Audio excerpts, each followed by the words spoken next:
नमस्कार प्रणाम भोजपुरिया भैया लोग और सब बताएं कैसे बानी रहुआ सब है। उम्मीद करता नहीं रहुआ सब ठीक ठाक होखा भैया और मैं ठीक बानी।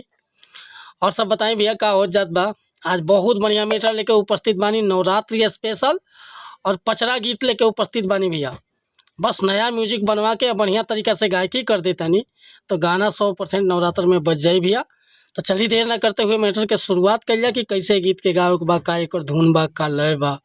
लेकिन वीडियो स्टार्ट कर से पहले भैया को बात बतावल चाह, रउआ अगर नया सिंगर बानी और सिंगिंग में इंटरेस्ट बा, पहला बेर हमारा चैनल पर आइल बानी तो चैनल सब्सक्राइब कर ली। और कोनो प्रकार के मैटर लिखवा होगा ट्रैक पर, नया सॉन्ग, लोकगीत, रंगदारी गीत, भक्ति गीत, धोबी गीत, हर तरह के मैटर मिली बिल्कुल उचित चार्ज पर भैया। नंबर हम वीडियो पर दे दिले बानी, बेहिचक रुआ संपर्क कर सकीले।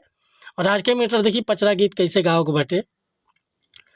अरे हाथ जोड़ी मैया हो रौरी पड़तानी पैया हो सहैया हो खीना, हाथ जोड़ी मैया हो अरे पड़ी रौरी पैया हो सहैया हो खीना, हे सहैया हो खीना, करब जिंदगी भर से बकैया हो सहैया हो खीना, ए माई करब जिंदगी भर से बकैया हो सहैया हो खीना, हाथ जोड़ी मैया हो परी रौरी पैया हो सहैया हो खीना, हाँ सहैया हो खीना, करब जिंदगी भर सेवकैया हो सहैया हो खीना, कि करब जिंदगी भर सेवकैया हो सहैया हो खीना।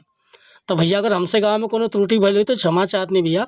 रउआ एकरा के हाई स्केल में उठा के गा सकता नहीं, आ बढ़िया पचरा के धुन अगर झुमटी बजवा देता नहीं एकदम समय ले गाना बज जाए। मैटर पसंद बा, फुल गीत लिखवावे के चाहता नहीं तो बेहिचक रुआ संपर्क कर सकीले। और चैनल पर अगर पहली बार आए तो चैनल के सब्सक्राइब कर लें भैया। जय हिंद, जय भारत, जय भोजपुरी समाज, हर हर महादेव।